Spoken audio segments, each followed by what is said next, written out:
good morning, everybody, and happy Wednesday to you. I'm Rob Evans. Welcome to Daybreak Plus. We're breaking down all the news you may have missed overnight and digging deep into what matters to you. We'll begin with the President Donald Trump changing course on certain auto import tariffs. There's, of course, a massive, growing concern about rising prices that could lead to a recession. ABC's Christiane Cordero has the latest from Washington. It was a rally pulled from the playbook of candidate Trump. Hello, Michigan. Hello. We love you, Michigan. Marking President Trump's 100th day back in office, a crowd of supporters in a Detroit suburb whose top employer is General Motors. It comes as automakers adjust to Trump's 25% tariffs on auto imports, expected to drive the price of a new car up by thousands of dollars within a year. But the president yesterday rolled part of those sweeping tariffs back, easing the tax on foreign auto parts used in vehicles assembled in the U.S. If they can't make it in time because they have to do it here, otherwise they have it, I'm giving them a little bit of a break, right? Trump's tariffs have impacted just about every sector, triggering an uncertain economic forecast. Americans' confidence in the economy has dropped to the lowest level since the early days of the pandemic, according to new numbers from the Conference Board's Consumer Confidence Index. In an exclusive interview, ABC's Terry Moran asked the president about the impact of his escalating trade war with China. It'll raise prices on everything from electronics to clothing to building houses. You don't know that. You don't know whether or not China's going to eat it. That's mathematics. China probably will eat those tariffs, but at 145, they basically can't do much business with the United States. And they were making from us $1 trillion a year. They were ripping us off like nobody's ever ripped us off. And by the way, we have other countries that were just as bad. If you look at the European Union, it was terrible what they've done to us. Every country, almost every country in the world was ripping us off. Small businesses like this tea shop in Michigan are bracing for rising prices. The owner says there's a limit on how much of the extra cost she can pass on to her customers. I don't think I can charge $75 for a 50-gram bag of tea, no matter how amazing that tea is. Trump yesterday called Amazon's founder Jeff Bezos over the company's smaller division, Amazon Hall, considering displaying the cost of tariffs at the bottom of each product. Amazon later said that was never approved and is not going to happen. Christiane Cordero, ABC News, Washington. Now, during that exclusive interview with ABC News, President Trump said he is delivering on his campaign promises. Well, KVUE's Isabella Basco talked to a former director for trade enforcement and a local restaurant owner as they watched the president's remarks. Adam Weisberg owns 3 restaurants in Central Texas, including Zen Japanese Food Fast. When hearing about tariffs, he immediately felt uncertainty. And as a business owner, like, I've got a responsibility to my people, my family, just like everybody else. And uncertainty really brings anxiety, right? During President Donald Trump's exclusive interview with ABC News, senior national correspondent Terry Moran asked our nation's leader about what he would say to Americans concerned about rising costs. You said, quote, hang tough.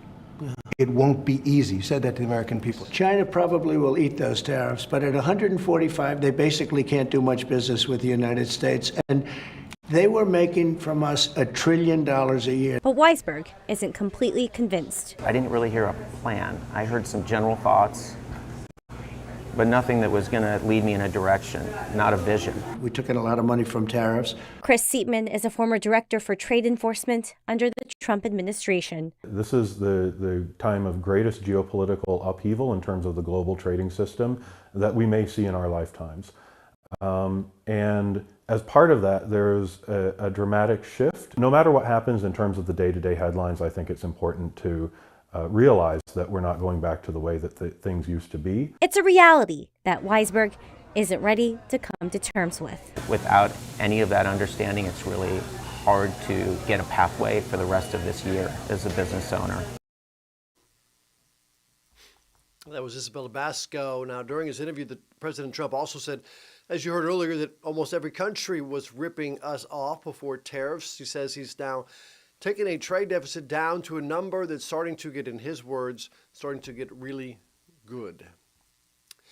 Well, the federal government is closer to slashing grants that would have paid for a project to cover parts of I-35 with caps in Austin. Yesterday, the Transportation and Infrastructure Committee released a proposal that includes cutting neighborhood access and equity grants. Now, the city of Austin is expecting $105 million from that program. The money would go towards capping parts of I-35 with parks and outdoor dining spaces. A spokesperson for Austin Mayor Kirk Watson says the proposed cuts will face some challenges in the Senate, but it could still pass.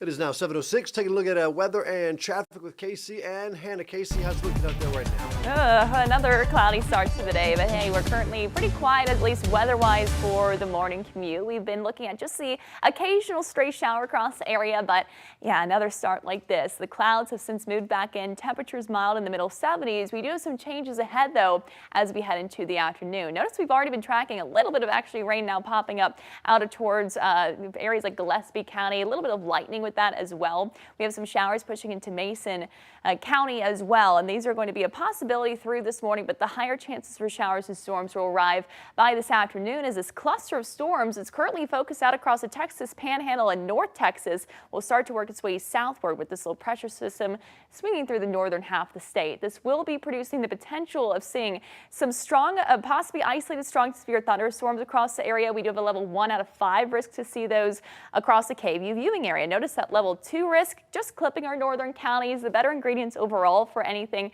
reaching severe limits will be farther to the north of us, but we still could see some storms that do develop that could be capable of producing some hail along with some damaging to gusty winds and even the risk to see some pretty heavy downpours with maybe the occasional flood advisory across the area. So we could see some isolated showers, and as we're already starting to see a little bit of lightning in the mix through this morning. Our higher chance for any kind of thunder, some of the stronger storms though, will arrive as we get closer to about 3, 4, 5 o'clock. A few of them will be clipping the metro area.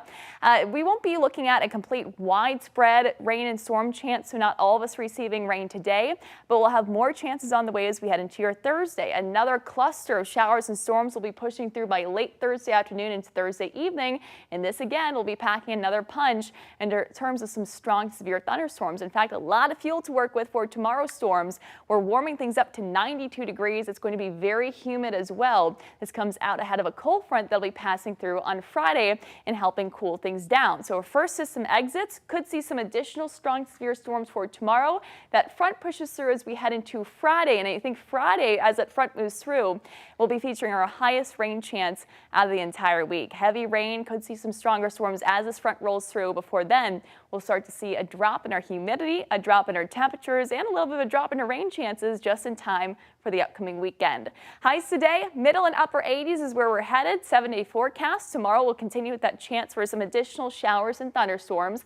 Friday, again, likely featuring the highest chance for rain out of the week. That front moves through, and then we'll start to see things dry out. The rain pushing south as that front does so as well. That'll be leading to some drier conditions by Saturday and Sunday. Notice we go from 92 degrees on Thursday back down to highs that'll be in the lower 80s, around average for this time of year for the weekend.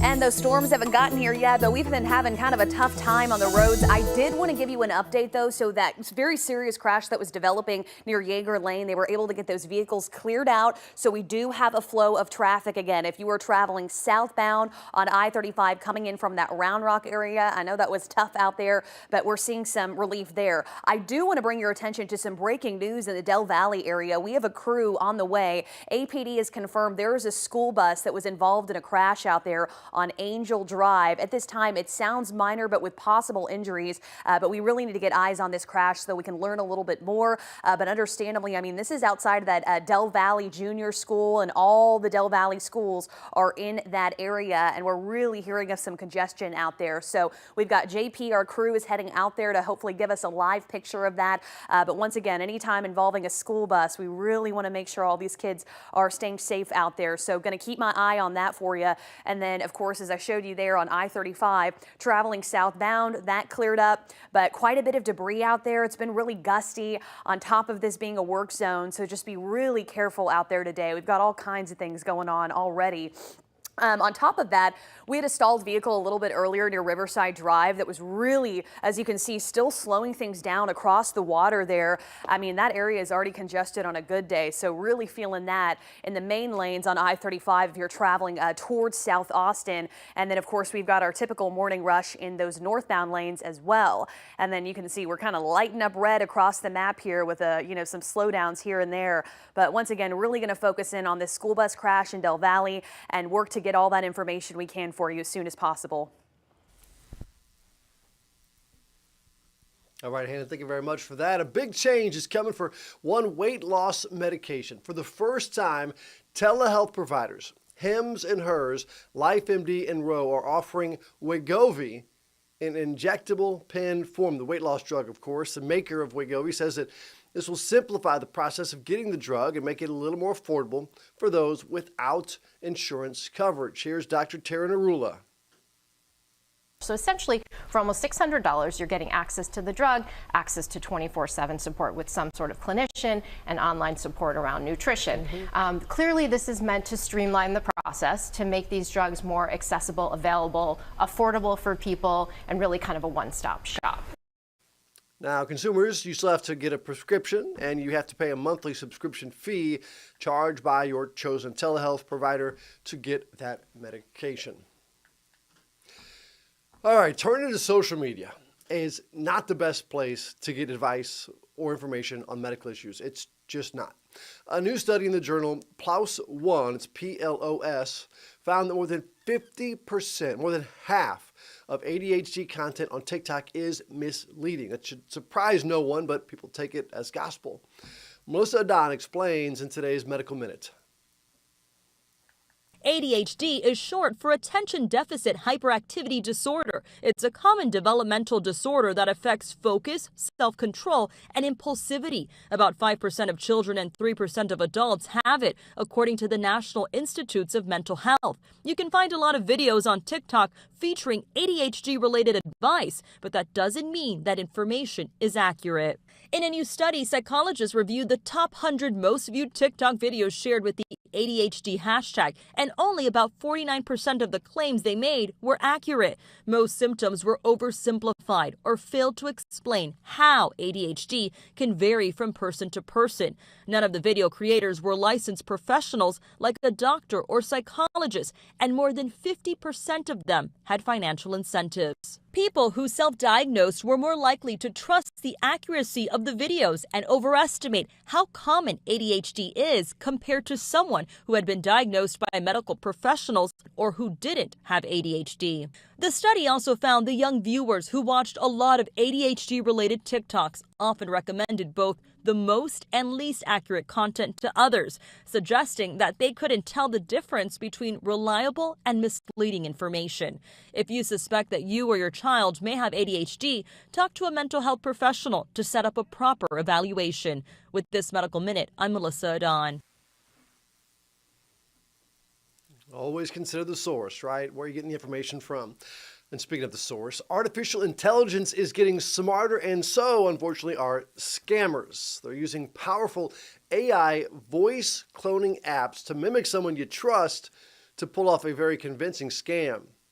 Consumer Reports investigates the rise of deepfakes, and Jenny Lee shows us how these high-tech scams work and what you can do to protect yourself and your family.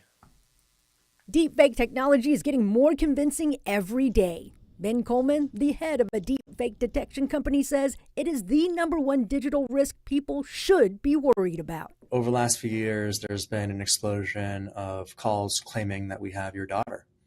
She's in trouble, send money or else. Well, what's happened more recently is the call comes in and says, we are your daughter. Hi, I'm your daughter. I'm in trouble.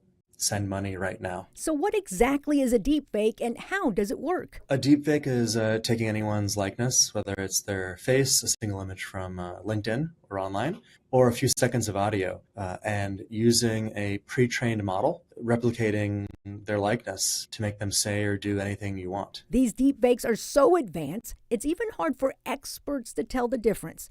What's worse, there are no federal laws to stop someone from cloning your voice without your permission.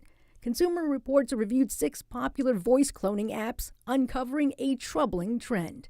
So 4 of the 6 apps had no meaningful way to ensure that the user had the original speaker's consent to voice clone them.